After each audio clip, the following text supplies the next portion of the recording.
feel incredibly fortunate to be here actually, and I'd like to thank Craig, who 3 years ago came to see me in our office to tell me about the great work that the Presidents Group was doing and the opportunity to get involved, and it was perhaps one of the easiest sells I've ever been part of. I also feel incredibly fortunate to be a leader for HSBC, a firm that spans the globe, and one that genuinely believes that diversity of thought, perspective and experience is part of its DNA.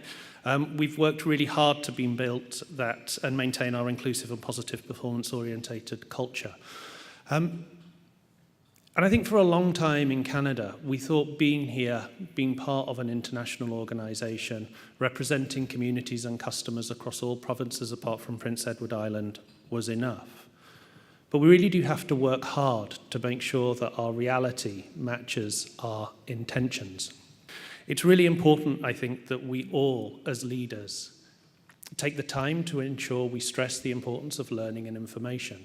And in creating a culture of inclusivity, that learning that we do and we set out for our colleagues is really important. Because to me, what is culture? Culture is a set of shared knowledge, it's a set of skills filtered through a common set of values into the organisation.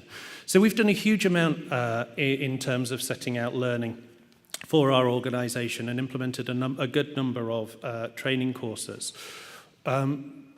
We set out to introduce an open-mindedness and unconscious bias leadership training for all people leaders in the organisation, which has created a really strong awareness and platform for inclusivity.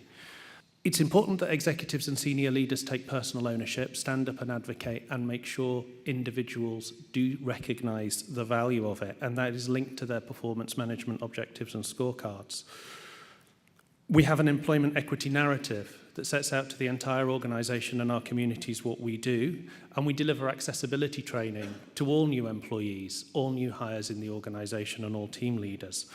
That familiarises staff with how they can access the resources that we have within the organisation to acquire accommodations, whether they're clients, whether it's clients that need accommodations to deal with our service, whether it's colleagues who need accommodations to perform their duties. And we create partnerships with a range of external vendors and organisations that can help us give insight into those specialist needs to get their skills. I think the second piece is a framework of policies and expectations in the organisation. Our policy and employee guide on workplace accommodations is supported by a central budget, and in a large organisation we have the ability to do that. But taking away the P&L considerations of individual team leaders and managers of putting investment into driving accessibility takes away one of the real big barriers for profit centres.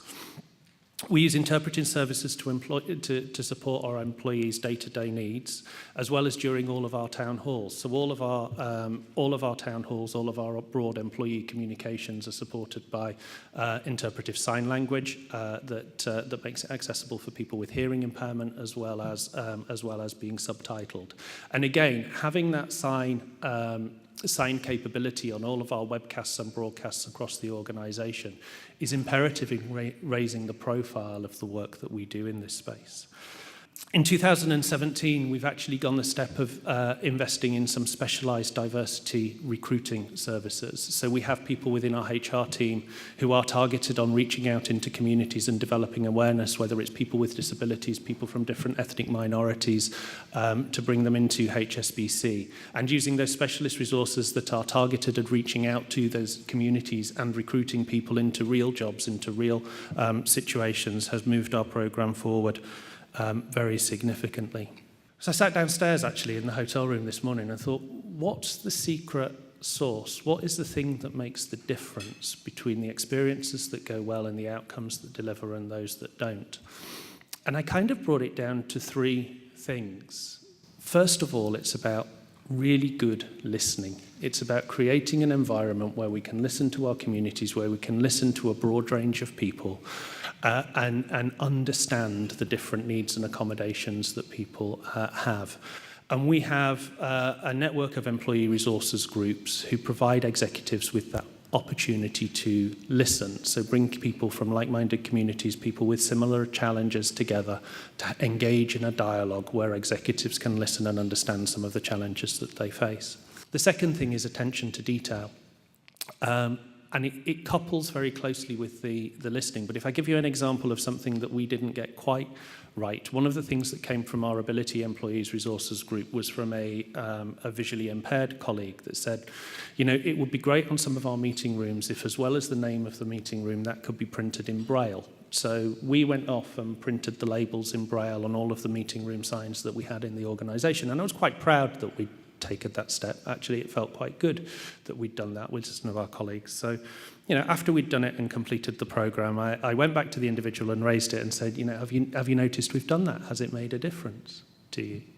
So, oh, I didn't know you'd done it. And no, it hasn't made a difference. And you thought, well, that shocked me a little bit. And the question, why? Why hasn't it worked? Well, the thing is, Chris, I don't know where the signs on the wall actually are. So the fact that there's Braille on them is of no use to me whatsoever. So thinking about that detail and the practical application of how it goes and looping that back into the listening so you have the right conversation to understand the right problem to really address is super important. And then the last thing, which is a big one for me, and as a somewhat stiff-lipped, middle-aged banker, it's a tough one to talk about, actually, and it is, of course, the F word, and it's that word feelings. And I do think it is important that, as leaders, we have the courage to step into people's feelings, and not just the feelings of people that come into the organisation with particularly different ability challenges or particularly different visible minority statuses. It's about the feelings of the people in the teams that they are going to join. And one of the most successful experiences we had is with a colleague who is hearing impaired.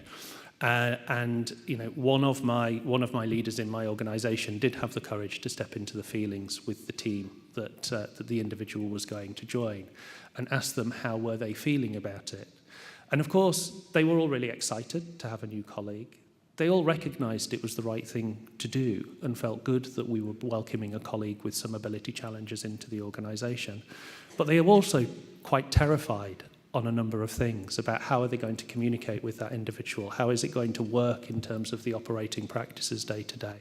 And by the leader stepping up and have the courage to talk about those feelings, to address some of those things, to provide support to those individuals for the access to the information, the knowledge, the skills, the mindset that they needed to be successful and welcome that colleague into the organisation.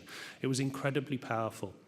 And what I observed around the office from that conversation was the number of people who, off their own back, went out and learned sign language capabilities so they could communicate with their new colleague. It was an incredibly humbling experience, and it did just reveal to me the power of the F word. Feelings are important in this. So thank you very much for listening to me this morning.